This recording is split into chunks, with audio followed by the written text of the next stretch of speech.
Order. Thank you, Mr. Chairman. I make my point. There's no such thing as 23 billion sa Paulit-ulit na tayo kanina Thank you, pa Mr. ng Chairman. 21.7 billion. Kabuang Kanaday. Nabuang Tapusin Kanaday. natin na maayos to. Senado to ng Pilipinas, hindi to palengke. You're Correct. reacting to what Senator Escudero said na 23, which was submitted to us by the SCT, which were all your staff, and which I released to the media. Overall And you've been budget. going around saying mali numbers namin. So kung mali, correct it. Pero ang nagbigay ng number sa amin, staff mo, and you've been going around telling people, saan ba namin nanggaling? Eh, nanggaling nga sa staff mo. So anong problema? Mr. Chairman, ang tinatanong ko, per documentation ng DPWH, Ito documentation nila, 21.7.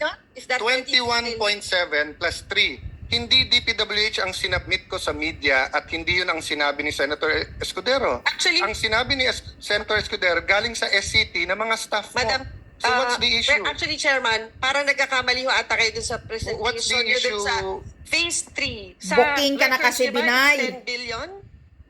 Records, Well, ng, your records answer to to ng me- SCT, Senator Binay, that was given to me by the SCT. Who are your staff?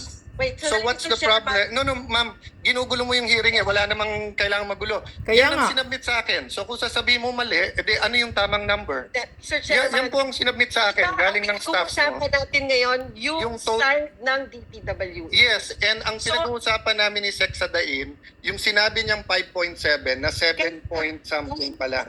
In the proper context. Kasi to be fair to DPWH, Mali nga talaga sinabi niya, hindi 5.7. It Yeah, was but 7 you point need something. to apologize for the 23 No, billion. you're When- mali yung pakinig mo. When I asked them to apologize for 21 saying it's billion, 5.7 when in fact it was 7 point Mr. something. Chairman, you're... And, no, listen to Can me we first. just go back? Listen to me first. Magkano yung total? Listen to me first, Senator Ako- Nanti. I'm still the chair. Man. No, ang problema sa iyo, you keep going around saying, Yeah, gusto hindi ko makausap si makikinig. Alan, gusto ko makausap si Cheese. Nagkita pa tayo sa party, may cellphone, hindi mo naman kami kinakausap, tapos manggugulo ka ngayon sa hearing.